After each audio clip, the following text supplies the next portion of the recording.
ठीक, तो विधेयक को पढ़ने जा रहे हैं। ठीक है, सबसे पहले देख लेंगे कि आखिर तुलना का क्या आधार रखेंगे कि हम इन आधारों पे तुलना करेंगे। ठीक है, विधेयक की बात करें तो साधारण विधेयक, चाहे धन विधेयक हो, चाहे वित्तीय विधेयक प्रथम और वित्तीय विधेयक द्वितीय, या फिर अंत में संविधान संशोधन विधेयक की बात करें। ठीक है, तो एक पूरी सारणी बना लीजिए, लैंडस्केप में बनाना, फिर कह रहा हूँ लैंडस्केप में बनाना, तो इसमें लिखना पड़ेगा अभी। तो अगर बात करें जैसे तुलना का आधार क्या रहेगा, तो एक प्रश्न उठता है कि क्या राष्ट्रपति की पूर्व अनुमति जरूरी है? तो यस सर अभी ना करो, अभी तो प्रश्न ही है। क्या राष्ट्रपति की पूर्व अनुमति जरूरी है? ठीक है, तो तुलना का आधार क्या रखेंगे कि क्या राष्ट्रपति की पूर्व अनुमति जरूरी है, ये हो जाएगा।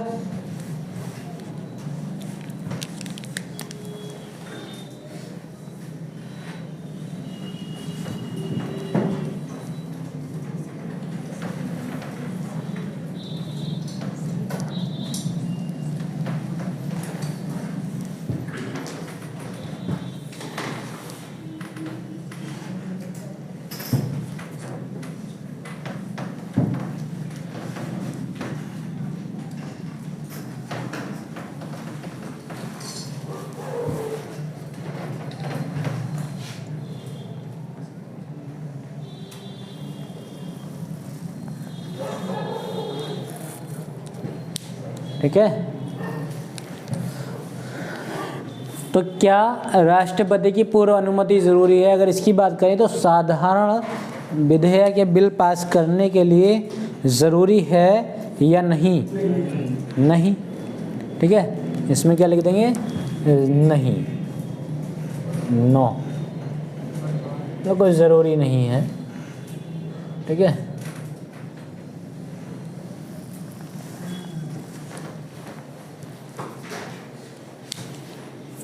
अब बात करेंगे धन विधेयक के लिए। क्या राष्ट्रपति की पूर्व अनुमति जरूरी है धन विधेयक के लिए? क्या है? नहीं है, तो इसमें क्या लिखेंगे? हाँ है, नहीं हाँ, यस। ठीक, इसमें लिखेंगे यस कर लेंगे। तो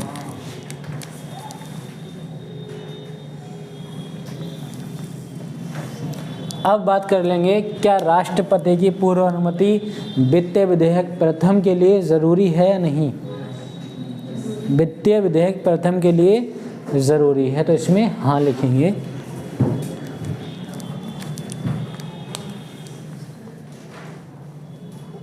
हाँ, यस।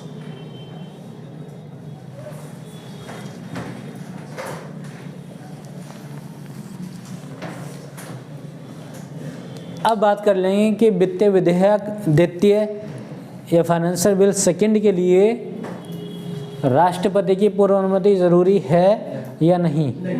नहीं, नो, इसमें लिखेंगे नहीं,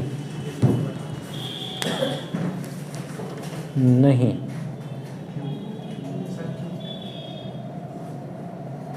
वो अलग से चर्चा करेंगे, क्यों, कैसे।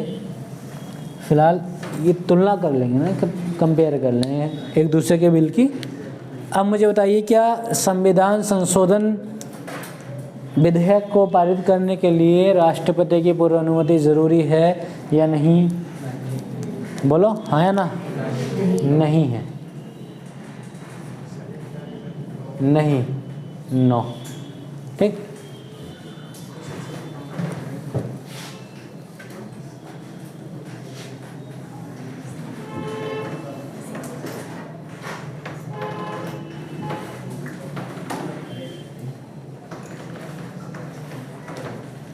ठीक है, एक पॉइंट तो ये हो गया कि हाँ ये। अब कुछ लोग सोच रहे होंगे, जब हाँ ना हाँ लिखाना था तो लैंडस्केप में क्यों करा दिया, है नहीं? तो अभी आगे प्रयास है, अभी तो यस नो ही चल रहा है, फिर उसके बाद पूरी डिटेल लिखेंगे। ठीक है। अब दूसरा आधार हम लिखेंगे, मानेंगे कि कौन से सदन में पेश किया जा सकता है, ठीक है। दूसरा जो आधार रखेंगे, कौन से सदन में पेश किया जा सकता है, कौन से सदन में पेश किया जा सकता है। तो साधारण बताओ, ये विधेयक को बताइए कहाँ पेश किया जा सकता है, दोनों में। तो इसमें लिखेंगे कहीं नहीं, हाँ कहीं नहीं,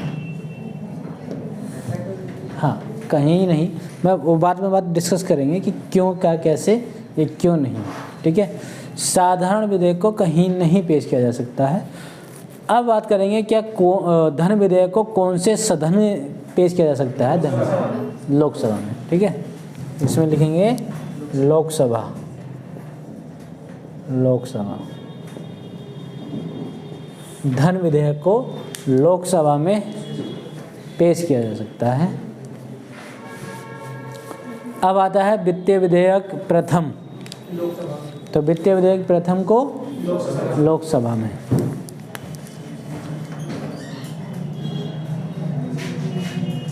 लोकसभा में। अब आता है वित्तीय विधेयक द्वितीय, तो वित्तीय विधेयक द्वितीय को कौन से सदन में पेश किया जाता है, कहीं नहीं। कहाँ है वो, कह रहे कहीं नहीं, कहीं नहीं या कहीं भी, कहीं भी, ठीक है। हाँ वित्तीय विधेयक क्या है, तो कहीं भी। हाँ वो तुक्का मार रहे थे, मैं समझ गया था तुक्का मार रहे हैं। हाँ तो वही मैं समझ रहा कि आप तुक्का ही मार रहे हैं कहीं भी, ठीक है। अब बात कर लेंगे संविधान संशोधन विधेयक को कौन से सदन में पेश किया जाएगा, तुक्का मारो, कहीं भी, ठीक है, कहीं भी, कहीं भी।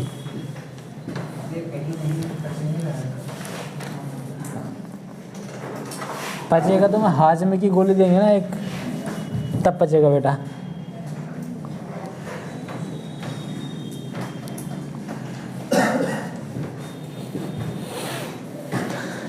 दो आधार हो गए। अब एक आधार और देख लेंगे कि आखिर कितने बहुमत की अपेक्षा होगी, ठीक है। बिल को या विधेयक को पारित करने के लिए कितने बहुमत की अपेक्षा। तो तीसरा आधार रखेंगे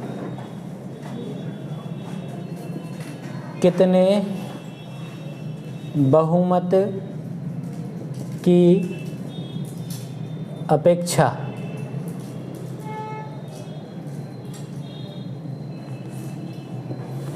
कितने बहुमत की अपेक्षा होती है साधारण विधेयक को पारित करने के लिए। तो क्या बताएंगे, साधारण बहुमत की अपेक्षा होती है। इसमें क्या होता, साधारण बहुमत। अब बात कर लेंगे धन विधेयक को पारित करने के लिए कितने बहुमत की अपेक्षा होती है। तो इसमें भी साधारण ही लिखेंगे। इसमें क्या लिखेंगे, साधारण।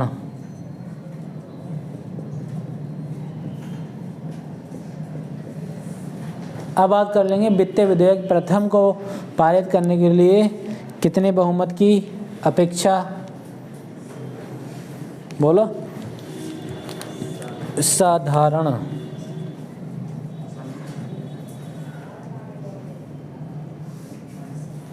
साधारण वित्तीय विधेयक द्वितीय को पारित करने के लिए कितने बहुमत की अपेक्षा, इसमें भी साधारण।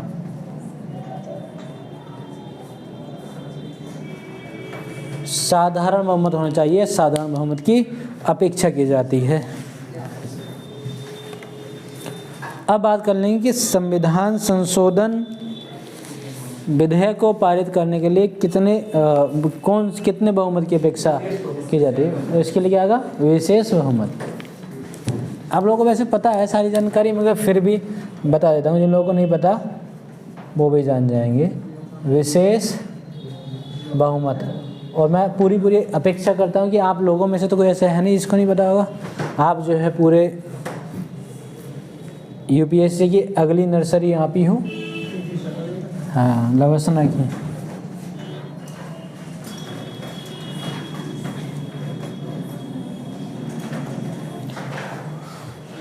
ठीक है, संविधान संशोधन विधेयक को पारित करने के लिए कितने बहुमत की अपेक्षा होती है? अगर ये प्रश्न उठता है तो क्या बताएंगे? विशेष बहुमत की अपेक्षा होती है। हाँ, इसमें यह है कि कुछ विधेयकों में दोनों सदनों का विशेष बहुमत चाहिए, ठीक है, लेकिन से ये चीज़ होती है कि संघात्मक ढांचा से अगर जुड़े हैं विधेयक तो उसमें कम से कम आधे राज्यों के विधानमंडल के साधारण बहुमत की अपेक्षा की जाती है। ठीक है, तो अलग से लिखना चाहो तो लिख लो, मैं यहाँ इसलिए नहीं लिखा रहा हूँ क्योंकि फिर विशेष बहुमत में तो यहाँ फिर जगह नहीं मिलेगी। आप लिख लो विशेष बहुमत में, अगर लिखना चाहो तो ब्रैकेट में लिख लेना। हाँ, विशेष बहुमत के नीचे ही लिख लो।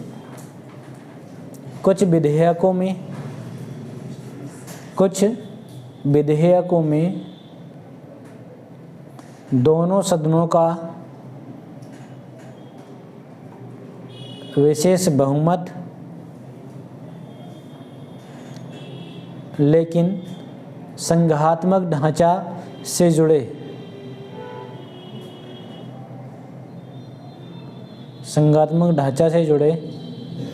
विधेयकों में कम से कम आधे राज्यों के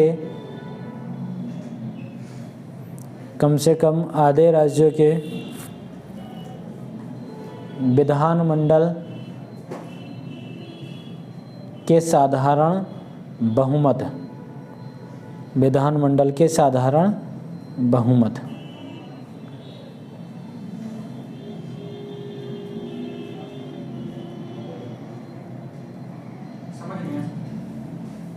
नहीं आया, मतलब विशेष बहुमत। इसमें एक कंडीशन लिख देना कि अगर कुछ विधेयकों में जो है दोनों सदनों का विशेष बहुमत है, लेकिन अगर संघात्मक ढांचे से जुड़े विधेयक हैं तो कम से कम, अगर मान लीजिए संविधान संशोधन में ही कोई अगर संघात्मक ढांचे से उसमें संशोधन करना है, फेडरेशन स्ट्रक्चर की अगर बात करें, हाँ उसमें अगर संशोधन चाहे वो 9 शेड्यूल हो, अगर उसके तहत संविधान संशोधन करना है तो तब ये ज़रूरत पड़ती है कि कम से कम आधे राज्यों के विधानमंडलों के साधारण बहुमत हो। ये कंडीशन लिखा दी अलग से। अगर सिर्फ ये क्वेश्चन आपको पूछता है कि संविधान संशोधन विधेयक को कितने बहुमत की अपेक्षा होती है पारित करने के लिए, तो इसका आप एक ही जवाब लिखेंगे, वो विशेष बहुमत होता है। हाँ, जीएसटी वाला वो पता नहीं, वो अभी नहीं बता सकते कि जीएसटी में क्या हुआ था, क्या लगा था, क्योंकि जीएसटी को अलग से पढ़ेंगे। कुछ मुद्दे ऐसे हैं जो जब आपको सोशल इश्यूज भी पढ़ाया जाएगा वो तो रहेगा साथ में, जब करंट अफेयर का सेगमेंट चलेगा तो उसमें इश्यूज चलेंगे, चाहे वो फिर जीएसटी वाला मामला हो, चाहे किसान आंदोलन को लेकर के मामला हो, चाहे धारा 370 का मामला हो, तो वो अलग से पढ़ाया जाएगा। ठीक है, उस पर स्टडी अलग से करना बेहतर होगा। अभी बताना तो जल्दबाजी होगी मेरी राय में। ठीक है, इसलिए मैं कह रहा हूँ अभी इसलिए स्ट्रक्चर ही बना है सिंपल। ये भी नहीं है कि इसमें आपको स्पेशल कोई लिखा जा रहा हो, जो लिखाना है स्पेशल वो मैंने एक ब्रैकेट में आपको बता दिया कि वहाँ लिख लीजिए। ठीक है, तो एक 2-3 सवाल हैं, उनके आगे कौन से बिल में कौन सी कंडीशन लगती है वो बता रहे हैं।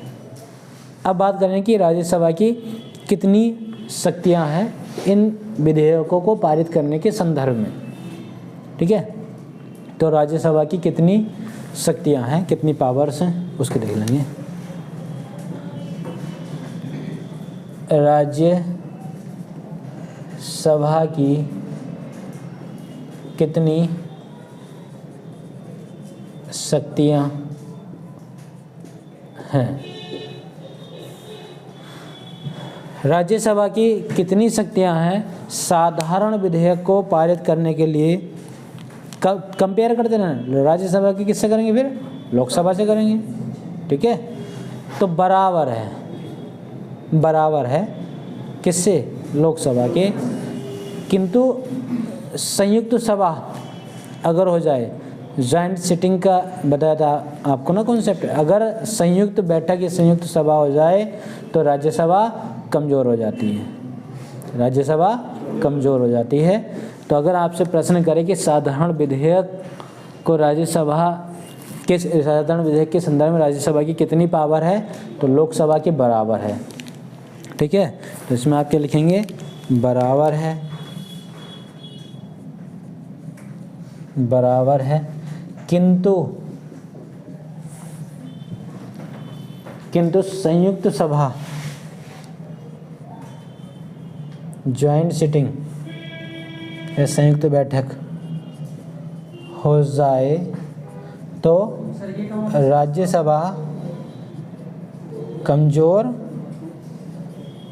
पड़ सकती है। अरे सदन में होगी बेटा, सदन में। ठीक है, हाँ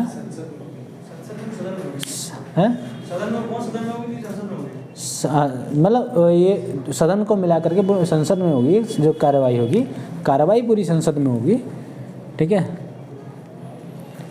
मीटिंग जो होगी वो सदनों में ही होगी। ठीक है, सदनों के मध्य तो होगी। अब बात कर लेंगे धन विधेयक के संदर्भ में कितनी पावर रखता है राज्यसभा, कितनी शक्ति रखता है।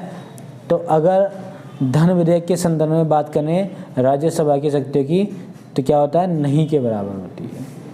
लोकसभा की तुलना में नहीं के बराबर शक्ति। राज्यसभा केवल क्या कर सकती है? सुझाव दे सकती है, जिन्हें मानना लोकसभा के लिए ज़रूरी नहीं है या बाध्यकारी नहीं है, और यह विधेयक लोकसभा में ही पेश हो सकता है। ठीक है, इसके लिए कोई स्पेशल ट्रीटमेंट नहीं है। तो नहीं के बराबर होगी धन विधेयक के मामले में। राज्यसभा की शक्ति की अगर बात करें तो नहीं के बराबर होगी।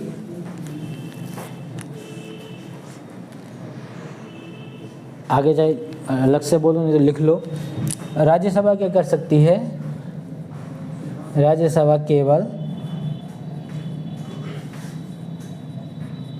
सुझाव दे सकती है। राज्यसभा केवल जो है सुझाव दे सकती है, जिसके लिए लोकसभा, जिसे मानने के लिए लोकसभा बाध्य नहीं है। भाई माने ना माने उसकी मर्जी है, सुझाव दे सकती है, जिसे मानने के लिए लोकसभा बाध्य नहीं है।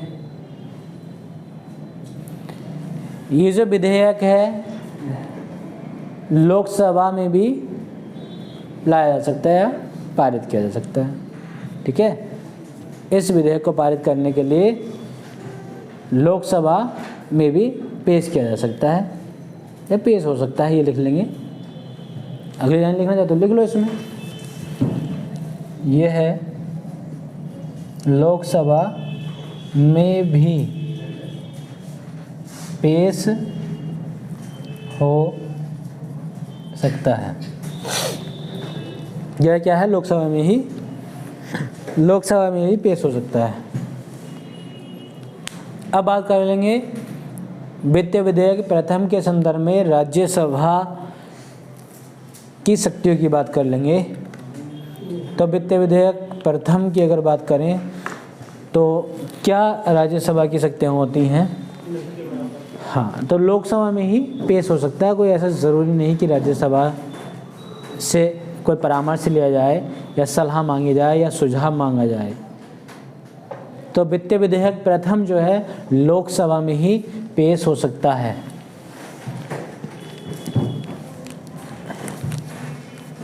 यह है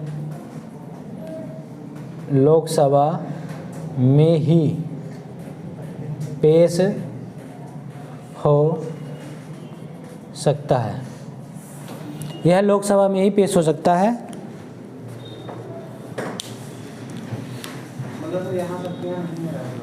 हाँ यहाँ नहीं है।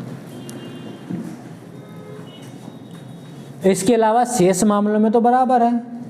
अब वही चीज़ जो अगर इनकी संयुक्त सभा हो जाए तो राज्यसभा कमज़ोर पड़ सकती है, राज्यसभा कमज़ोर पड़ सकती है। तो चाहे लिखना चाहो, उसमें जगह नहीं है तो मैं बोल दे रहा हूँ, इसी में लिख लो जी। शेष मामलों में बराबर, और वित्तीय विधेयक प्रथम में ही इसी में आगे बढ़ा लो। शेष मामलों में बराबर किंतु संयुक्त बैठक हो जाए तो, किंतु संयुक्त बैठक हो जाए तो राज्यसभा कमज़ोर हो जाती है,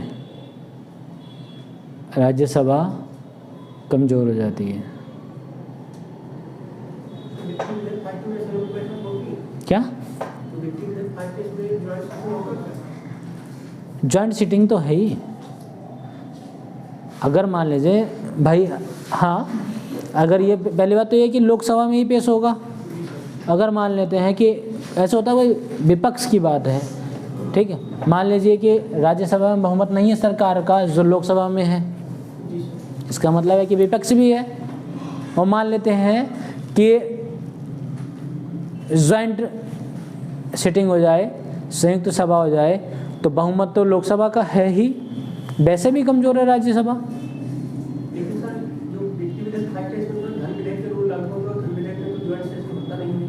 कौन से विधेयक होंगे?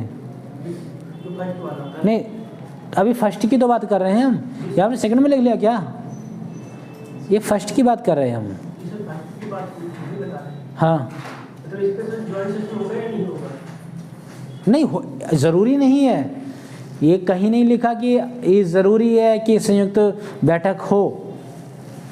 अगर होती है तब की बात है, इसलिए इसमें लिखा है कि अन्य मामलों में तो बराबर है। इसके अलावा अगर इसमें जो है संयुक्त बैठक होती है, ज़रूरी नहीं है कि बैठक हो, अगर होती है तब की कंडीशन ये है, तो उसमें फिर भी राज्यसभा कमज़ोर होनी है भाई। लोकसभा तो है ही मजबूत, बहुमत से आई है नहीं, तो एक बता दिया कि अगर ऐसा होता है तो तब क्या होगा, वरना इतना लिखना पर्याप्त है। ठीक है, आगे बात करते हैं वित्तीय विधेयक द्वितीय की। तो इसमें राज्यसभा की शक्ति की बात कर लें, क्योंकि हमें विशेष ध्यान देना है राज्यसभा के बारे में। ठीक है, क्योंकि अगर राज्यसभा के लोकसभा के बारे में पढ़ते तब तो हम पूरा लिखते कि हाँ यह लोकसभा में पेश हो सकता है, डिटेल में और बता दिया फिर उसके बाद में अलग से कि भाई अगर संयुक्त बैठक हो जाए, लोकसभा राज्यसभा की संयुक्त बैठक हो जाए तो फिर राज्यसभा कमज़ोर पड़ सकती है।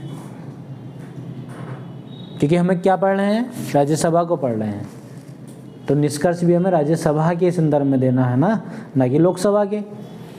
अब बात कर लेंगे कि वित्तीय विधेयक द्वितीय के संदर्भ में राज्यसभा की कितनी शक्ति हैं। तो यहाँ पर वित्तीय विधेयक द्वितीय की अगर बात करें तो यहाँ लिखेंगे बराबर है। क्या लिखेंगे? बराबर है, बराबर है। और Lok Sabha is equal to Rajya Sabha की पावर जो है यहाँ पे बराबर हो जाएंगी। इसमें भी अगला मामला यही है कि अगर संयुक्त बैठक हो जाए तो कौन कमज़ोर पड़ जाता है? राज्यसभा।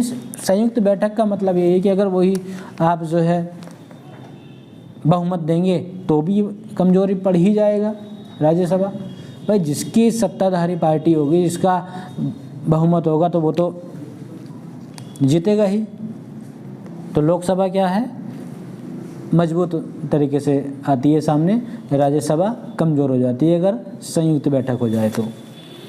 अब बात कर लें, इसमें लिख लो, चाहे इसमें लिख लो आगे, किंतु संयुक्त बैठक हो जाए तो, किंतु संयुक्त बैठक हो जाए तो राज्यसभा कमज़ोर हो जाती है, राज्यसभा कमज़ोर हो जाती है।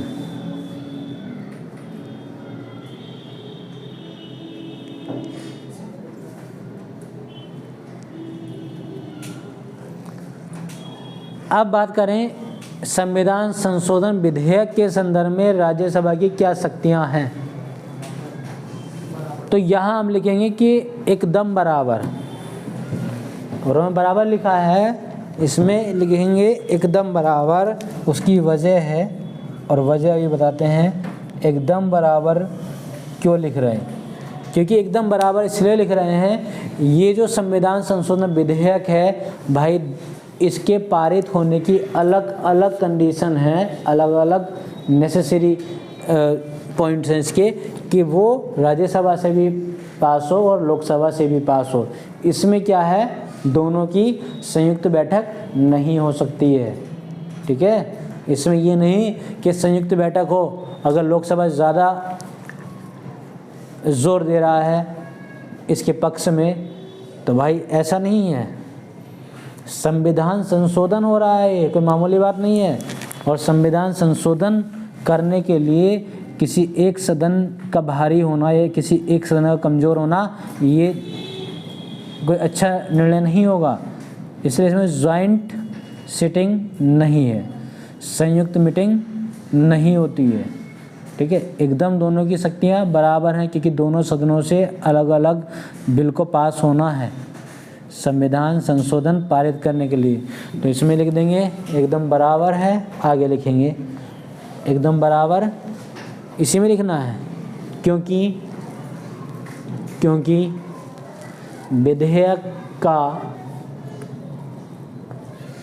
विधेयक का दोनों सदनों से हाउसेज से पृथक पृथक पारित होना आवश्यक है, पृथक पृथक पारित होना आवश्यक है।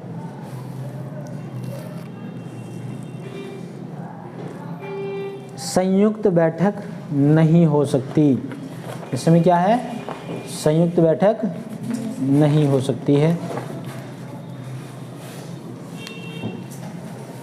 इतना हो गया।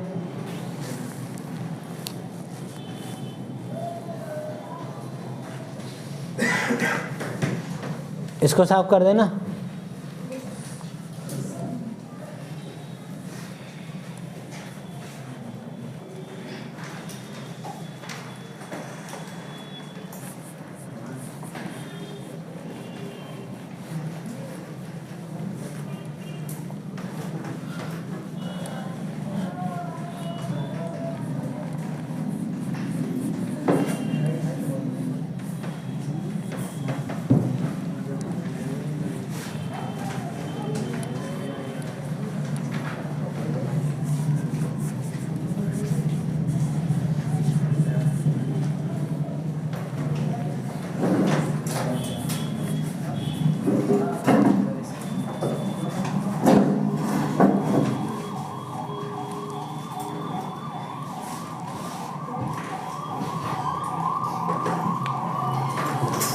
अब देख लेंगे अगली कंडीशन, जो राष्ट्रपति है, प्रेसिडेंट है, राष्ट्रपति के पास विकल्प क्या क्या होते हैं, ठीक है। राष्ट्रपति के पास उपलब्ध विकल्प, राष्ट्रपति के पास उपलब्ध विकल्प, राष्ट्रपति के पास जो विकल्प होते हैं इन विधेयकों को पारित करने के संबंध में उनको देख लेंगे। तो कौन सी कंडीशन थी, चौथी या पांचवी? पांचवी ना, पांचवी। साधारण विधेयक के संबंध में राष्ट्रपति के पास जो उपलब्ध विकल्पों की बात करें, वो तो चारों विकल्प उपलब्ध हैं जो आपको बताया था अनुच्छेद 111 के तहत। ध्यान है, चारों विकल्प उपलब्ध आर्टिकल 111 के तहत। अब देख लेंगे धन विधेयक के संदर्भ में राष्ट्रपति के पास क्या क्या विकल्प होते हैं।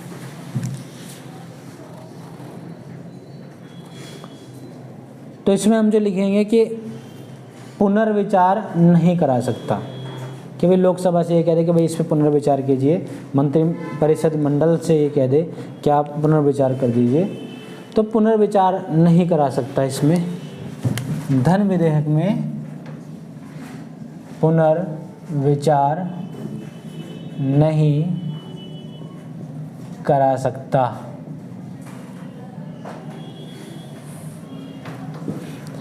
पुनर्विचार नहीं करा सकता, इसको आप दूसरे शब्दों में ये भी लिख सकते हैं कि सामान्यतः अनुमति देने के लिए बाध्य है। इसका मतलब यही तो है, सामान्यतः अनुमति देने के लिए बाध्य है। ब्रैकेट में लिख लो, लिखना चाहो तो, सामान्यतः अनुमति देने के लिए बाध्य है।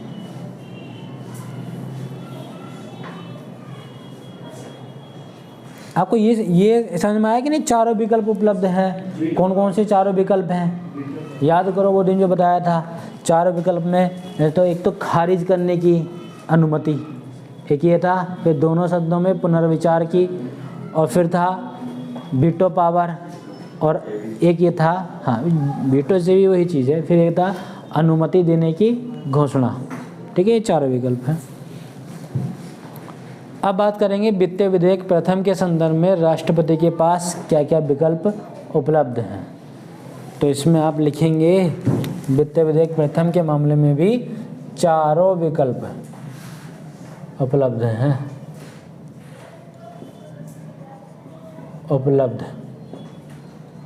कौन किसके, आर्टिकल 111 के तहत, और जो अभी बताए हैं। अच्छा लिख लो, क्योंकि मुझे पता है कि आप फिर कॉपी पलट के देखोगे हो नहीं, रिवीजन नहीं करोगे तो फिर दिक्कत आ जाएगी। तो लिख लो चारों विकल्प। इसको साफ कर देना।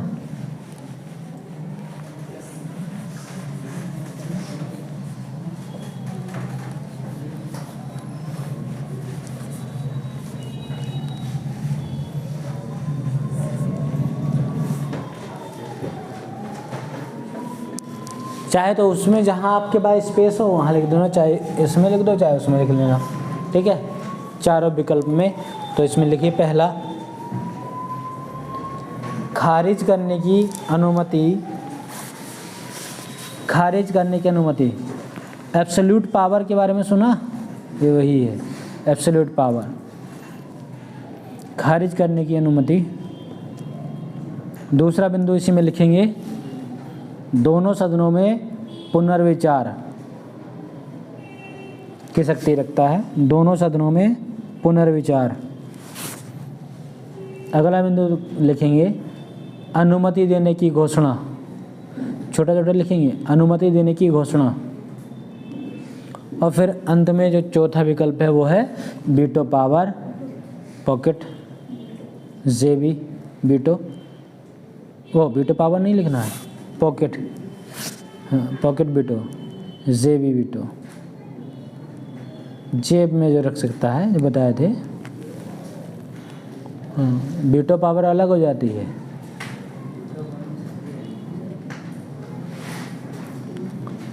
अब बात कर लेंगे कि वित्तीय विधेयक द्वितीय के संदर्भ में राष्ट्रपति के पास कौन कौन से विकल्प उपलब्ध हैं।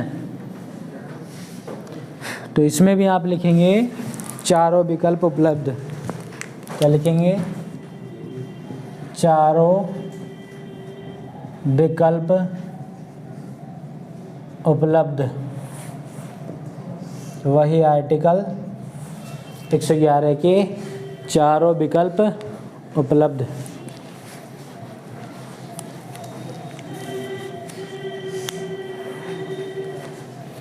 संविधान संशोधन विधेयक के संदर्भ में राष्ट्रपति के पास क्या विकल्प है, इसकी अगर बात करें तो कोई विकल्प नहीं है। मतलब कह सकते हैं आप कि अनुमति देने की बाध्यता है, अनुमति देनी होगी,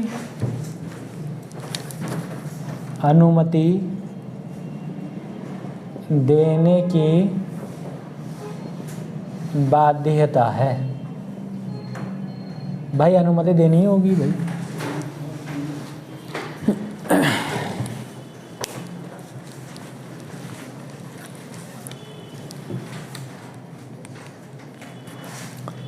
थोड़ा इसका बैकग्राउंड अगर समझेंगे तो ब्रैकेट में लिख लो, एक लाइन लिखा रहा हूँ इसी में, ब्रैकेट में अगर लिखना चाहो तो 24वें संविधान संशोधन 1971 के द्वारा 24वां संविधान संशोधन 1971 के द्वारा अनुच्छेद 368 में लिख दिया गया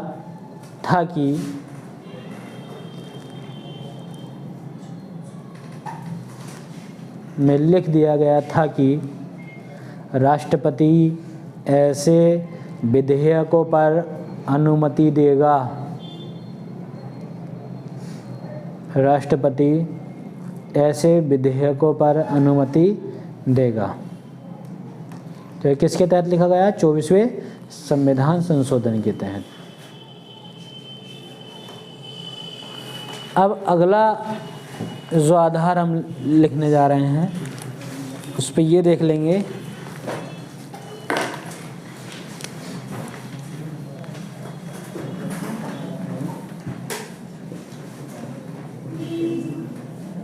संयुक्त बैठक हो सकती है या नहीं। ठीक है, इसकी बात कर लेंगे कि किस विधेयक के संदर्भ में संयुक्त बैठक जॉइंट सिटिंग हो सकती है या नहीं। अगर बात करें साधारण विधेयक की तो इसके संदर्भ में हो सकती है या नहीं? हो सकती है, हाँ। इसमें लिखेंगे हाँ, यस, हाँ हो सकती है। धन विधेयक की बात बताएं, धन में नहीं, वो तो लोकसभा का राज चल रहा है भाई। धन में नहीं, धन विधेयक में नहीं, नो। वित्त विधेयक प्रथम की अगर बात करें, यहाँ संयुक्त बैठक हो सकती है, हाँ हो सकती है।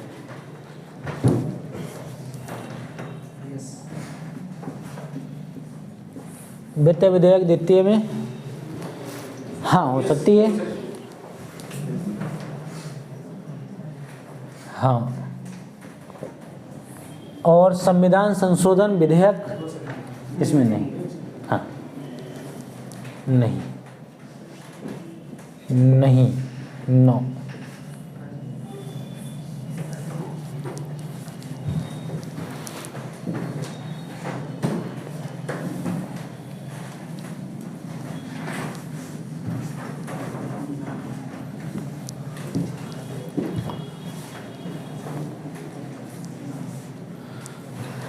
अब देख लेंगे ये जो कार्रवाई होती है आखिरकार संविधान के किस अनुच्छेद के तहत होती है।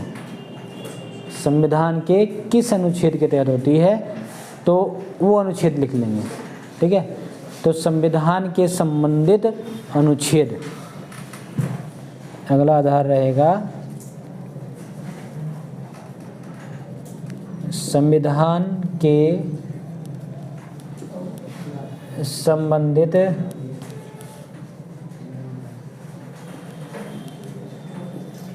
अनुच्छेद या आर्टिकल्स की अगर हम बात करें तो ये साधारण विधेयक संविधान के किस अनुच्छेद से संबंधित है, कोई बताएगा? साधारण विधेयक का जिक्र संविधान के किस अनुच्छेद में है? हैं? किसी में नहीं, किसी अनुच्छेद में नहीं। बताऊंगा वो क्या है जो हम बता रहे हो। किसी अनुच्छेद या आर्टिकल में नहीं, किसी आर्टिकल में नहीं, अनुच्छेद में नहीं। धन विधेयक 110। ठीक है, ये देख लो जोरदार बता दो कि धन विधेयक का मामला आपके हित का है। हाँ, आप भी पारित करते होंगे अपने घर में, दोनों सदनों के बीच में संयुक्त बैठक।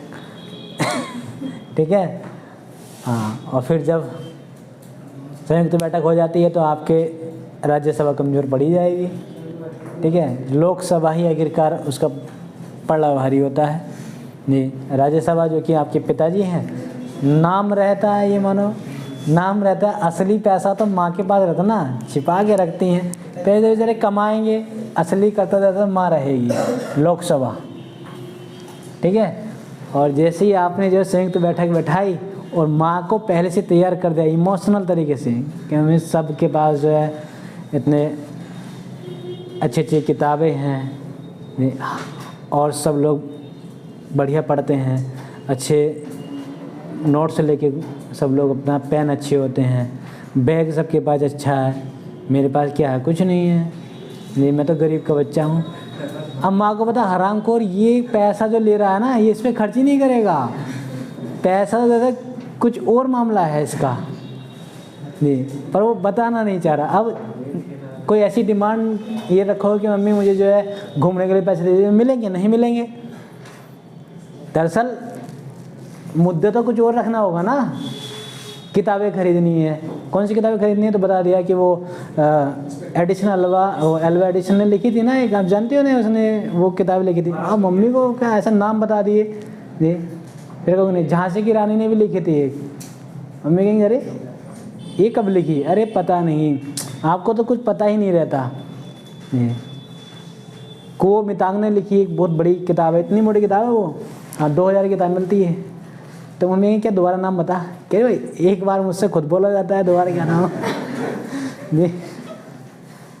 इस तरह के भारी भरकम शब्द जो है छोड़ दोगे तो मम्मी को लगेगा जो भी है खैर पढ़ाई वढ़ाई तो कर रहा है, और बस तभी जो है चाहे पिताजी भले ही कहें, और खैर चुपके से आपको पैसा मिल जाएगा।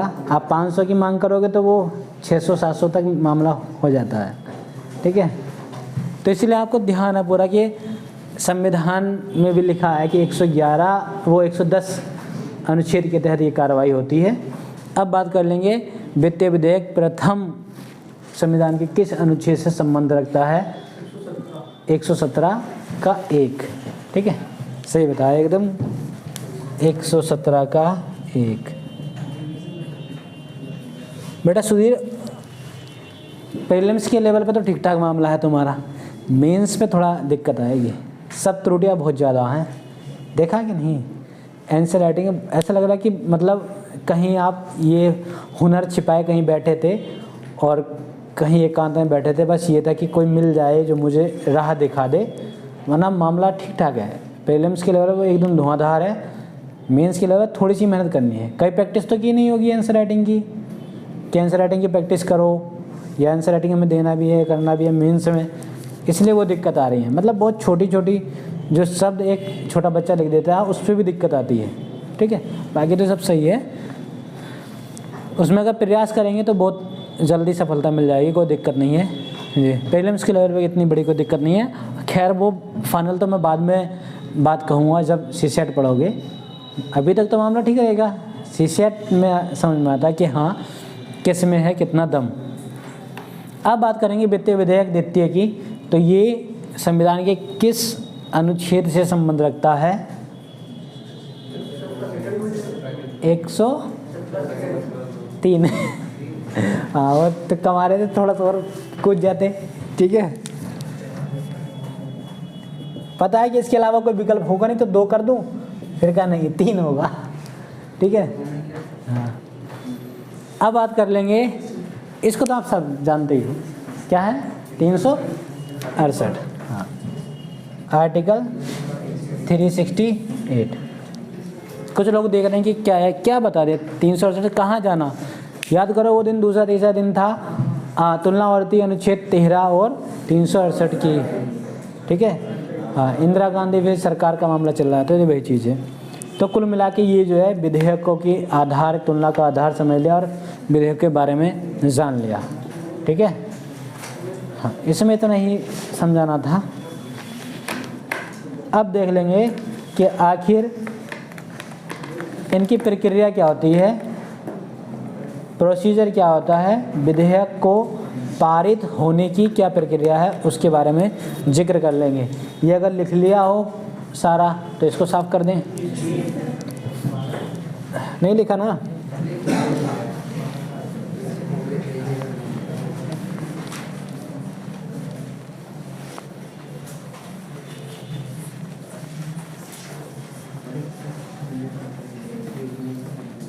कुछ बच्चे जो है इतने खतरनाक तरीके से हिंदी लिखते हैं, मैं घबरा जाता हूँ। अच्छा, ज्योग्राफी में बेटा आप लोगों ने तो पढ़ा होगा जेट स्ट्रीम होता है कि नहीं है? क्या होता है बेटा? पढ़ा है ना? हाँ, तो कुछ लोगों ने उसमें जेट स्ट्रीम की जगह पेट स्ट्रीम लिखा। हाँ, पेट स्ट्रीम, मैं सोचा कभी जा का पा बन गया होगा, पर एक जगह नहीं, जितनी बार शब्द का इस्तेमाल हो वहाँ पेट स्ट्रीम लिखा, पेट स्ट्रीम। तो मुझे लगा कि शायद कोई पेट में इनकी गड़बड़ हो रही होगी, तभी इनको याद आ रहा होगा कि पेट स्ट्रीम भी होती हैं। हाँ, वो समझ गया जिसको जिसने लिखा है वो समझ गया कि गलती तो हो गई थी। हाँ, अनजाने में लिखा गया है सर, ऐसे लिखना नहीं चाह रहे थे। ठीक है,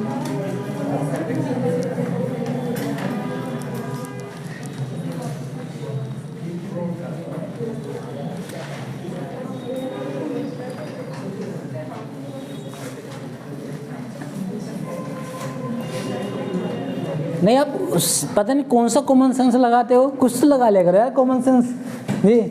ये तो चलो बात है ठीक इतना तो फिर भी चलो लग रहा। एक ना तो मैं बार बार जैसे कभी एक आदमी बैठा होता हूँ, अगर वो बात ध्यान आ जाती है तो खुद भी जो है चेहरे पर आ जाती है। बार बार जो है ये चीज़ ध्यान आती है। बकराकार ये होता है, और उस बच्चे ने लिखा था बकराकार का इस तरह से, बकराकार। ये समझ नहीं आ रहा कि बकराकार मतलब जो बकरों को लेके जाती है कार, उनकी बात कर रहे थे आप। हाँ, बकरा की तरह बोलती है। तो इतने खतरनाक हिंदी अगर आप लिखोगे तो आपका एग्जामिनर भी जो है आपको यूं ही पास कर देगा कि जो है हाँ, इतनी विशुद्ध हिंदी जानने वाले लोग हैं यहाँ। पता किया? हाँ, वो तो आएंगे, वो तो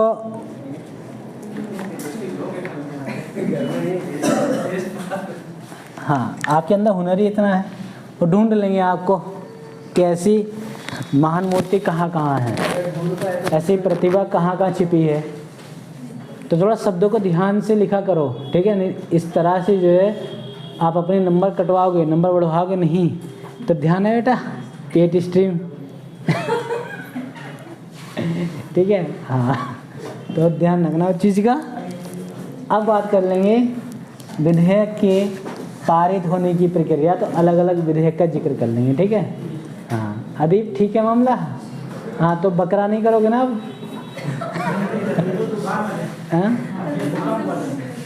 अच्छा, तो भूकंप, हाँ, इन्होंने भी ज्योग्राफी में तो बड़े ऐसे टर्म आए, इन्होंने लिखा हाँ कि भूकंप, हाँ, से प्रभावित क्षेत्र के बारे में बताइए, तो क्षेत्र ही बताया, उनसे बचाव बताइए। तो बचाव में तो इन्होंने बड़ा खतरनाक जिक्र किया था कि भूकंप आएगा तो सब लोग तख्त के नीचे, चारपाई के नीचे चले जाएंगे इस तरह का इनका आलम रहा। तो बेटा ज्वालामुखी आएगी तब कहाँ चले जाएंगे? चक्रवात में, तब चक्रवात में चले जाएंगे। अच्छा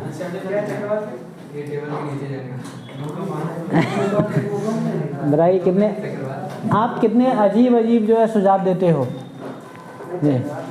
और वहीं वर्तमान समय में वो तो चलो ये शुक्र रहा है कि कोरोना से बचाव के लिए प्राथमिक उपचार के तौर पर वो सैनिटाइज़र, हाथों को बार बार धुलना, मास्क लगाना ये ज़रूरी कर दिया था। अगर कुछ और बचाव होते घरेलू तो लोग जो है नए नए उसके बचाव के तरीके लाते।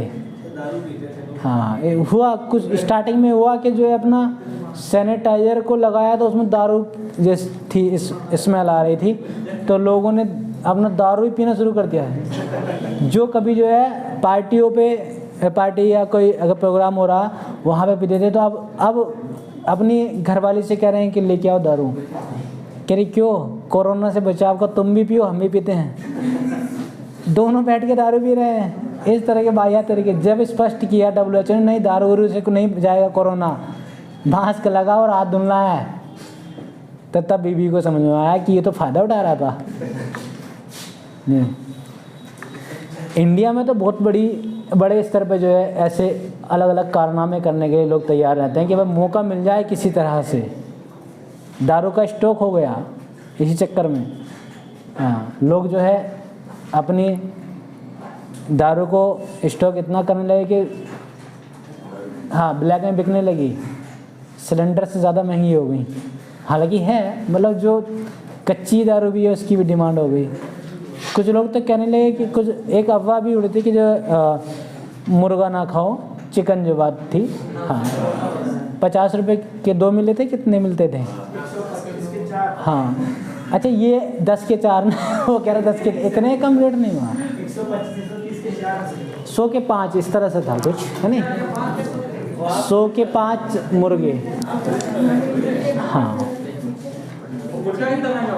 हाँ हाँ, वो जान रहे थे ना, पूरा एक प्रोपेगेंडा था। देख ले रहे थे कि जितने बेबड़े हैं अफवाह उड़ गई है जी।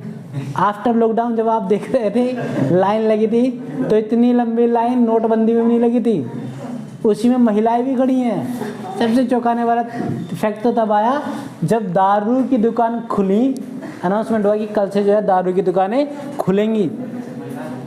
हाँ, तो पुरुषों से ज़्यादा महिलाएं लाइन लगा रही हैं। स्टार्टिंग में लगा कुछ लोगों को कि कहीं ऐसा नहीं पैसा जो 15 लाख आने वाला था वो यही मिल रहा हो, अलग अलग लाइनें लगा दी महिला पुरुष। बाद में बदला कि इसमें ठेका खुल रहा है तो अपना दारू वितरण होगी, ये आलम रहा। तो महिलाएं भी कम नहीं है बेटा, कभी आप सोचो कि पुरुषों से महिलाएं कम हैं किसी भी क्षेत्र में, तो कम नहीं है, ठीक है। आप लोगों में तो नहीं है कोई यहाँ है कह रहा बेबड़ी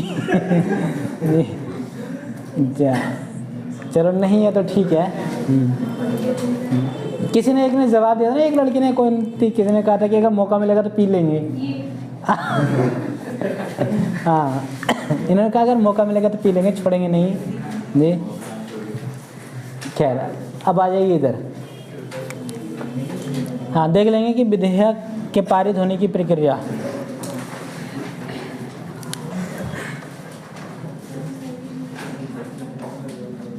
विधेयक के पारित होने की प्रक्रिया।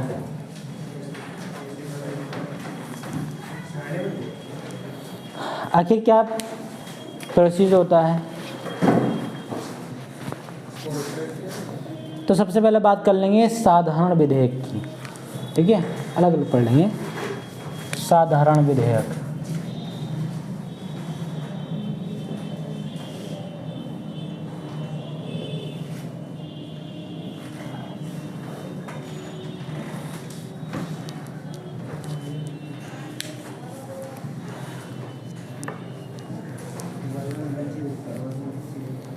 तो अलग अलग जैसे स्टेप होते हैं ना, ऐसी इसमें बोलते हैं रीडिंग होती हैं।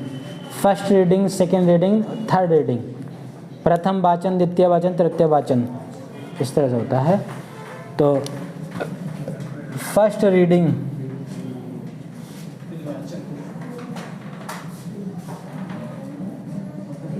प्रथम वाचन,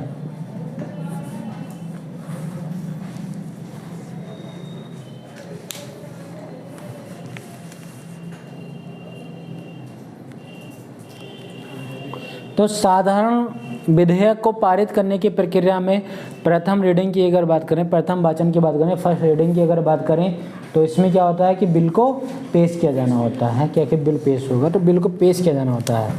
पहला स्टेप क्या होता है? विधेयक पेश किया जाना होता है। विधेयक पेश किया जाना होता है। साथ ही साथ यह भी बताना होता है कि इस विधेयक को लाने का क्या कारण है, इस विधेयक के क्या परिणाम होंगे और ज़रूरत क्यों पड़ी इस विधेयक की, ठीक है। तो कारण, परिणाम और ज़रूरत। कारण, परिणाम और ज़रूरत, इन तीनों को क्या करना होगा, स्पष्ट करना होगा कि भाई इनको स्पष्ट कीजिए कि इस विधेयक को लाने के पीछे क्या कारण है, इस विधेयक का क्या परिणाम होगा और ज़रूरत क्या है इसकी।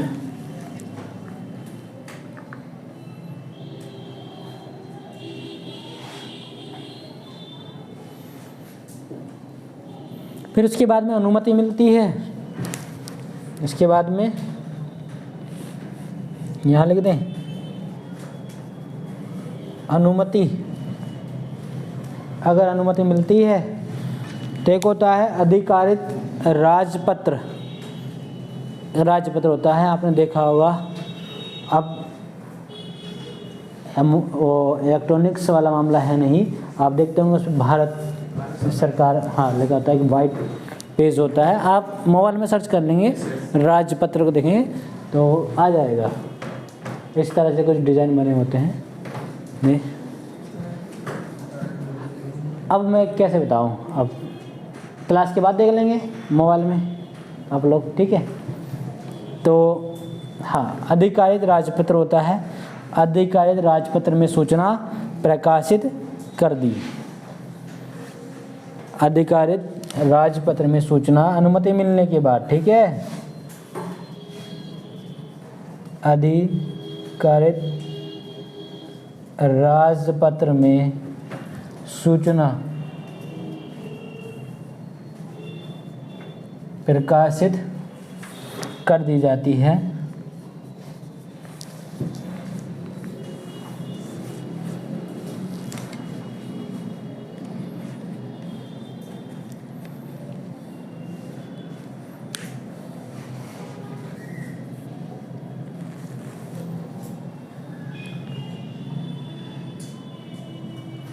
ये क्या है, कुल मिला के फर्स्ट रीडिंग में ये इतना ही होगा। अब बात करेंगे सेकंड रीडिंग की, द्वितीय वाचन की।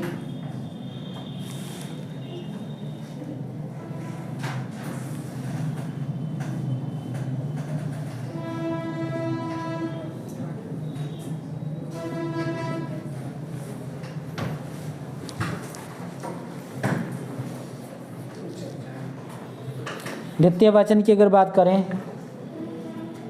तो सामान्य चर्चा होगी। सबसे पहले सामान्य चर्चा, इसको आप कह सकते हैं stage of general discussion. Stage of general discussion, ठीक है। मतलब सामान्य चर्चा का एक चरण है, यहाँ लिख लो चाहे। इसमें क्या होगी, सामान्य चर्चा।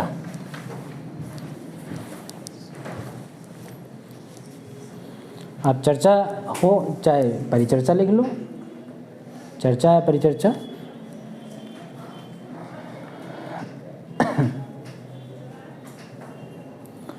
अब ये देख लेंगे कि आखिर ये सामान्य चर्चा परिचर्चा की जो हम बात कर रहे हैं तो इसमें विकल्प क्या होंगे।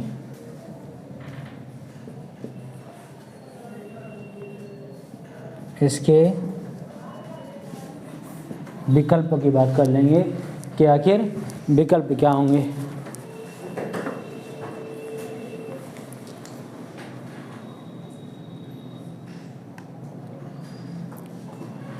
अब विकल्प को 1 मिनट के लिए होल्ड पर रखते हैं क्योंकि वो फिर थर्ड रीडिंग में पहुंचेगा, ठीक है। उससे पहले ये देख लेंगे कि सेकंड रीडिंग में एक तो हो गया स्टेज ऑफ जनरल डिस्कशन, सामान्य परिचर्चा वाला, और दूसरा होता है कमेटी स्टेज। मतलब क्या है कि एक जो समिति होती है जिसको जॉइंट संयुक्त समिति बोलते हैं, उसमें इसको रेफ़र कर दिया जाएगा, इसके पास पहुंचा दिया जाता है संयुक्त समिति के।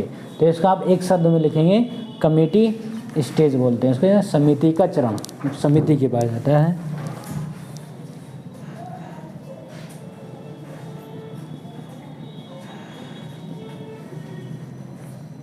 ठीक है।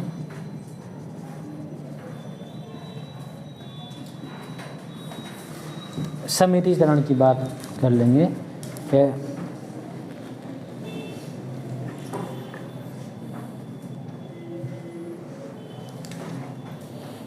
और तीसरी जो स्थिति होती है कंसिडरेशन स्टेज होती है। आखिर इसमें क्या है कि रिपोर्ट को तैयार करना होता है, ठीक है, रिपोर्ट को तैयार करना होता है, इसलिए इसको कंसिडरेशन स्टेज बोलते हैं।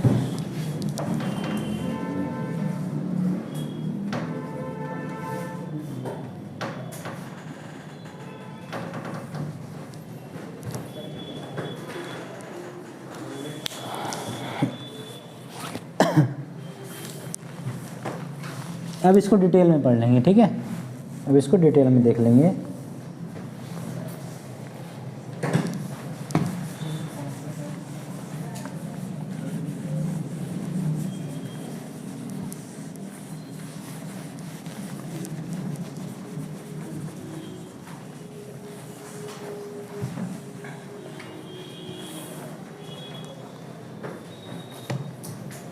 तो विकल्प क्या क्या हैं इसकी बात कर लें। वो वही लिख रहा हूँ बेटा आगे जो होल्ड पर रख दिया था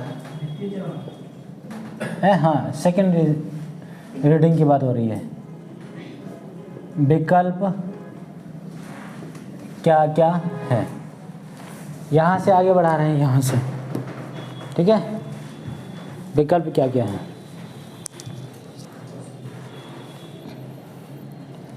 एक तो विकल्प ये है कि सामान्य चर्चा से आप सीधे विकल्प की अगर बात करें तो आप थर्ड रीडिंग में जा सकते हैं, ठीक है, थर्ड रीडिंग में जा सकते हैं, सीधे थर्ड रीडिंग, सीधे थर्ड रीडिंग में लिख दो डायरेक्ट या सीधे।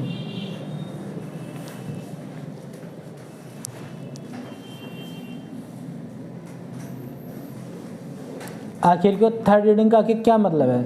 इसका मतलब ये है कि कम से कम उस विधेयक पे आम जनता की क्या समझ है, क्या राय है। और देखा होगा कि आज की स्थिति अगर देखें तो बहुत फिर भी हाईटेक मामला हो गया। अगर कोई विधेयक पास होता है तो आपने देखा होंगे एक जो है उस पर डाटा एनालिसिस होता है या एक सर्वे किया जाता है कि आप अपनी राय दीजिए, इस विधेयक को पास करने के पक्ष में कितने प्रतिशत लोग हैं, ना पास करने के पक्ष में कितने प्रतिशत लोग हैं, आपका क्या मत है। इस तरह का एक सर्वे किया जाता है, ठीक है, क्योंकि घर घर जाके सर्वे या लोगों की राय मांगना घर घर जाके ये तो संभव नहीं है। तो चाहे आपका सोशल मीडिया कोई सा प्लेटफॉर्म हो तो आप इन सर्वे को हल्के में ना लें। ऐसे प्रश्न आपके आए होंगे फेसबुक वगैरह, ट्विटर या जो भी आप सोशल मीडिया का प्लेटफॉर्म यूज करते हो, तो उसमें सर्वे चलते हैं कि आप इस विधेयक के बारे में अपनी राय क्या रखेंगे, राय स्पष्ट करें। आप इसके पक्ष में हैं या नहीं, कितने प्रतिशत हैं, कितने नहीं हैं, ये सब होता है स्टडी। तो इसका मतलब ये है कि जनता की राय जानने के लिए सीधे सीधे तीसरी रीडिंग वाला है। तो इसमें आप जनता की राय जानने के लिए विकल्पों में ही है बेटा, ये विकल्पों में, ये सामान्य चर्चा, ये सामान्य चर्चा के विकल्पों की बात हो रही है, ठीक है। अभी हम स्टेज ऑफ जनरल डिस्कशन में हैं, सामान्य परिचर्चा के ही चरण में चल रहे हैं।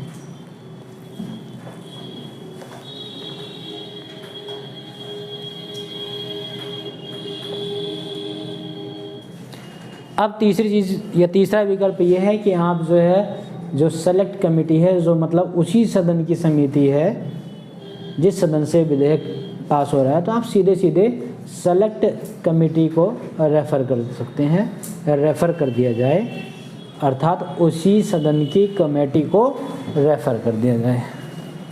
एक ये तरीका है, उसी सदन की कमेटी को ये विधेयक रेफ़र कर दिया जाए कि चलो छोड़ो परिचर्चा, अब सीधे सीधे उस सदन की कमेटी को रेफ़र कर दिया जाए। अब देखते हैं एक विकल्प और आता है इसमें, जॉइंट कमेटी को रेफ़र कर दिया जाए। जॉइंट कमेटी का मतलब ये है कि जो दोनों सदनों की कमेटी है, दोनों सदनों के द्वारा जो बनी है उस कमेटी को, ठीक है। तो दोनों सदनों की कमेटी मतलब जॉइंट कमेटी को रेफर कर दिया जाए। यहाँ उसी सदन की कमेटी मतलब सेलेक्ट कमेटी, उसको आप इंग्लिश में लिखेंगे तो सेलेक्ट कमेटी लिखेंगे।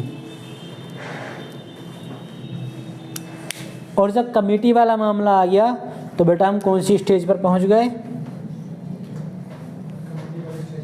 ठीक है, कमेटी स्टेज, समझ गए?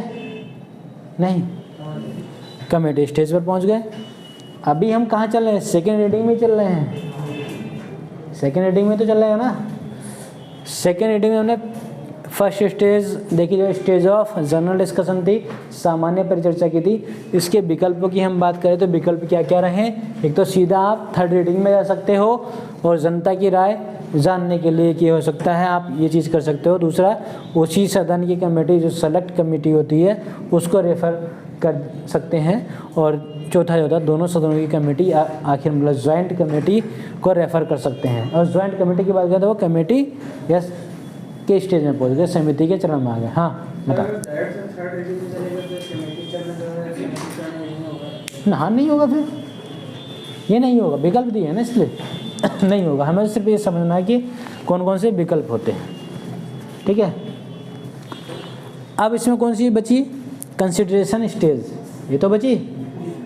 सेकेंड रीडिंग के अगर स्टेज की बात करें तो थर्ड में कौन सा बचा? कंसिडरेशन। हाँ, कंसिडरेशन स्टेज की अगर बात करें तो इसमें होता है एक रिपोर्ट तैयार होती है। इसमें क्या करना होता है? रिपोर्ट तैयार करनी होती है। इसमें रिपोर्ट तैयार होती है, ठीक है बेटा।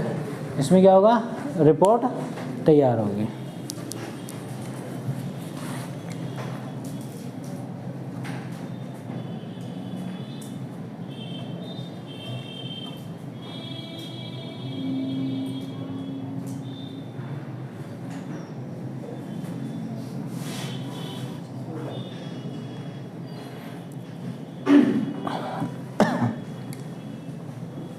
जो रिपोर्ट तैयार होगी तो उसकी अलग धाराएं हैं। इसमें धारा 7, धारा 13 और धारा 19 जो भी धाराएं हैं उसमें जिक्र किया गया है। धारा 7, 13, 19 जो कि संशोधित विधेयक को रहेगी, मतलब जो उसमें भाई कुछ बढ़ाना है घटाना है, ऐसा होगा कि नहीं। जब चर्चा भी हो रही है, सारे काम हो रहे हैं, तो कुछ लोग चाहते हैं कि इसमें ये चीज़ बढ़ा दी जाए, इसमें ये चीज़ कम कर दी जाए। इसको आप करेक्शन बोलते हैं, जिसको आप करेक्शन बोलते हैं। भाई ऐसा तो नहीं कि जो है कोई भी विधेयक हुआ कि भैया साधारण विधेयक है, इसमें ये बातें हैं और ये पारित हो जाएगा, कोई इसमें विरोध करेगा नहीं, कुछ सुधार नहीं करना चाहेगा। भाई इतना लंबा प्रोसीजर, तो कोई तो सुधार करेगा, सुधार ना करेगा कुछ कम करेगा बातें, कुछ बढ़ा सकता है बातें कि ये बातें बढ़ा दो, मतलब करेक्शन। भाई अभी फाइनल थोड़ी ना कर रहे हैं, करेक्शन कर रहे हैं, ठीक है। तो वही करेक्शन आप कह लीजिए। तो वही जो प्रोसीजर होता है कंसिडरेशन स्टेज में होता है, क्योंकि रिपोर्ट तैयार होती है, रिपोर्ट तैयार होती है।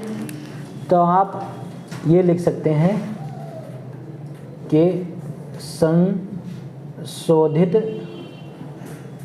विधेयक, धाराओं को भी छोड़ो, धाराओं को अभी मामला गड़बड़ हो जाएगा।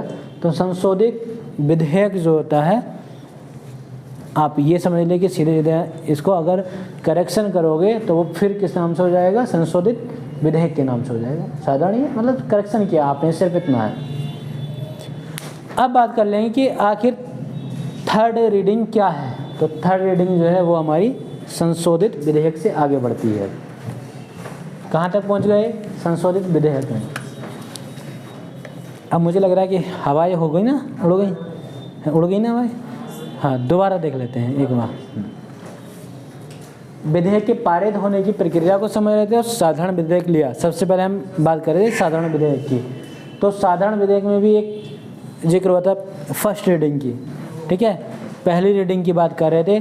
पहली रीडिंग में क्या था कि बिल को पेश किया जाना है, बिल पेश होता है, उसके बाद में कारण, परिणाम और ज़रूरत क्या है इस बिल को लाने की, कारण बताना होगा, स्पष्ट करना होगा। फिर उसके बाद अनुमति मिलती है कि चलो ठीक है अनुमति है। उसके बाद में अधिकारी जो राजपत्र जो कि पेपर होता है में सूचना प्रकाशित कर दिया कि भैया ये बिल जो है, ये विधेयक जो है पारित होने के लिए अग्रसर है। तो ये फर्स्ट रीडिंग में था। अब बात कर लेंगे सेकेंड रीडिंग में। सेकेंड रीडिंग या द्वितीय वाचन में क्या है, स्टेज ऑफ जनरल डिस्कशन, मतलब अब जो है उस विधेयक पे, उस साधारण विधेयक पे सामान्य परिचर्चा होगी। सामान्य परिचर्चा के हमारे पास विकल्प क्या क्या हैं कि सीधे थर्ड रीडिंग में जा सकते हैं। थर्ड रीडिंग जो कि अब बताऊंगा मैं, थर्ड रीडिंग में जा सकते हैं। दूसरा क्या है कि जनता की राय जान सकते हैं, जनता की राय जान सकते हो, जिसके माध्यम से चाहे सर्वे होता है चाहे और कोई रास्ता हो। और फिर उसी सदन की कमेटी जो कि जिसमें विधेयक है, सेलेक्टेड कमेटी को रेफ़र कर सकते हैं सीधे सीधे, या फिर दोनों सदनों की कमेटी जो कि जॉइंट कमेटी को रेफ़र कर दिया जाएगा। अगर ऐसा होता है तो फिर दूसरी स्टेज कमेटी की बात आती है, यहाँ तक मामला आता है समिति तक, तो हम जो है कमेटी स्टेज में पहुँच जाते हैं, ठीक है।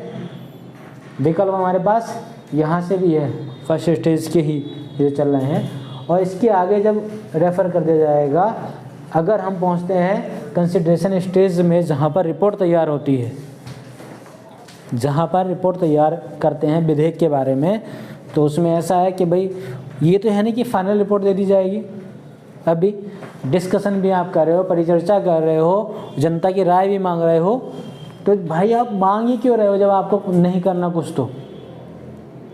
तो जो चीज़ें अच्छी लगेंगी उसमें जो लाभदायक चीज़ें हैं उनको जोड़ोगे, और जो लग रहा है कि इस पे मामला मतभेद है उसको हटा भी सकते हो।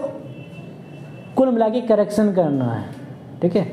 तब अब जो प्रोसेस में हम आ जाएंगे वो संशोधन करने के प्रोसेस में आ जाएंगे। तो बिल को यहाँ पर संशोधित किया जाता है, संशोधित विधेयक के रूप में बोलते हैं इसको। अब इसके बाद में अगला जो स्टेप आता है वो हमारी आती है थर्ड रीडिंग। इतना हो गया क्या, दोबारा यहाँ तक पहुँचे कि नहीं, सेकेंड रीडिंग तक। अब आ गई थर्ड रीडिंग।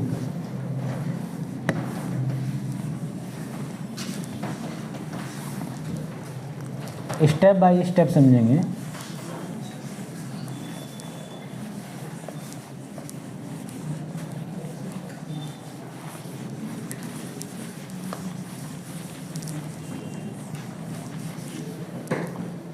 संशोधित विधेयक से शुरू होती है हमारी, इससे आगे अब शुरू होगी हमारी थर्ड रीडिंग। तृतीय वाचन की बात कर लेंगे। इस थर्ड रीडिंग में क्या होगा, तो आपने साधारण विधेयक को पेश किया प्रथम रीडिंग के तहत, कारण भी बता दिया कि भैया इस कारण की से पेश किया जा रहा है, इसका परिणाम ये होगा और ज़रूरत ये है। आपको अनुमति भी मिल गई और आपने आधिकारिक राजपत्र में प्रकाशित कर दी गई सूचना। इतने आपने स्टेप को पूरा कर लिया, कंडीशंस को पूरा कर लिया, मतलब आपने फर्स्ट रीडिंग कंप्लीट कर ली। अब हम सेकेंड रीडिंग में पहुँचे तो उसमें हमने देखा कि सबसे पहले सामान्य परिचर्चा करने की आवश्यकता है, तो आपने सामान्य परिचर्चा की, जनरल डिस्कशन किया। इसके बाद में भी विकल्प हैं आपके पास, विकल्प हैं। उन विकल्पों में सीधे या तो आप थर्ड रीडिंग पर जा सकते हैं, या जनता की राय मांगी जा सकती है, या फिर उस सदन की कमेटी को रेफ़र किया जा सकता है जिसको हम बोलेंगे सेलेक्ट कमेटी, या फिर दोनों सदनों की इस कमेटी जो कि जॉइंट कमेटी होती है उसको रेफ़र कर सकते हैं। ये हमारे विकल्प किसके हैं, सामान्य परिचर्चा के, जनरल डिस्कशन के। और जब मामला हम समिति तक पहुंचाएंगे तो हमारी दूसरी स्टेज में आ जाएगा, सेकंड रीडिंग की दूसरी स्टेज, जिसको बोलते हैं हम कमेटी स्टेज, ठीक है।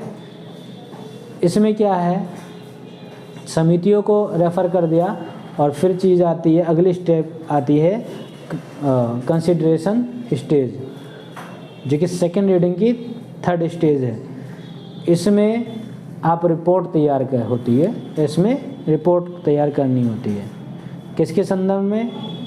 विधेयक के संदर्भ में। अब जब रिपोर्ट तैयार होगी तो भाई अगला कदम यही होगा ना कि जो भी आपने राय मांगी जनता से, क्या बढ़ाना है क्या घटाना है, आगे संशोधन कर सकते हैं आप उसमें, तो वो प्रोसेस में आ जाएंगे संशोधित विधेयक के। अब यहाँ से शुरू होगा थर्ड रीडिंग। तो थर्ड रीडिंग में हम देखेंगे सबसे पहले वोटिंग। थर्ड रीडिंग में आती है वोटिंग, कि आखिर वोटिंग करा ली जाए।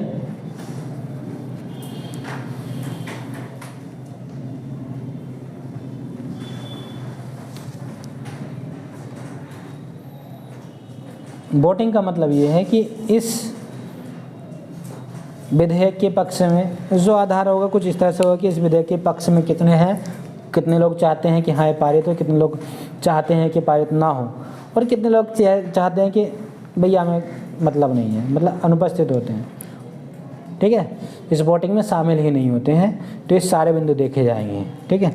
तो वोटिंग है या नहीं ये भी होगा, या फिर अब्सेंट, ठीक है, अनुपस्थित, ये भी देखा होगा। अब देख लेंगे आखिर कैसे पता चलेगा ऐसे। तो इसकी कंडीशन देख लेंगे।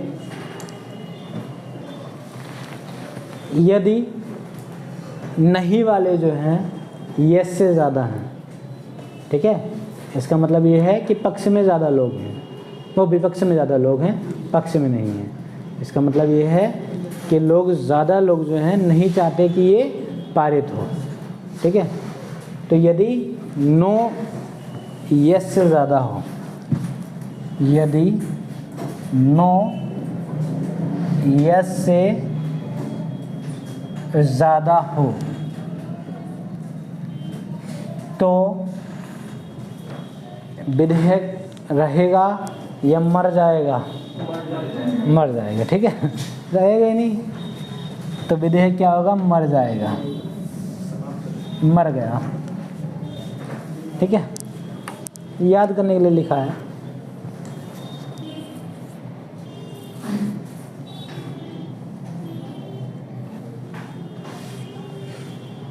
अब मुझे बता, यदि यस, दूसरी कंडीशन देख लेंगे कि यदि यस नो से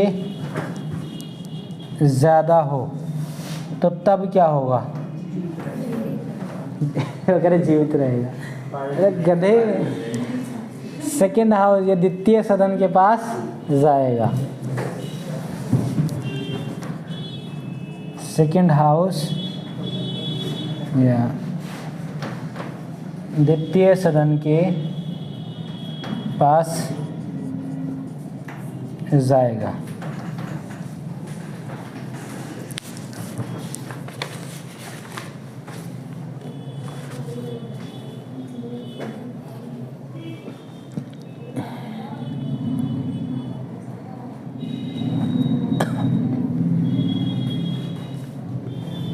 अब जो है तेज़ी से समझ लेंगे इसको। अब ये था, एक सदन में पास हो गया, फर्स्ट हाउस में पास हो गया, तो अब सेकंड हाउस में पहुंच गया, ठीक है। अब सेकंड हाउस में पहुंचेगा तो फिर से प्रोसेस वही करना है, फिर से first reading, second reading, third reading करना है, ठीक है। तो फर्स्ट रीडिंग की ज़रूरत नहीं है, सेकंड रीडिंग की ज़रूरत नहीं है, थर्ड रीडिंग की शुरुआत कर लेंगे, ठीक। ये हो गया। क्योंकि फर्स्ट रीडिंग की कोई ज़रूरत नहीं है, क्योंकि भाई को पहले बता दिया, बार बार थोड़ी होता कहीं कि इस कारण या इसकी ये ज़रूरत है, इसका परिणाम ये होगा, ठीक है। और सेकंड रीडिंग भी हमने पूरी कर ली।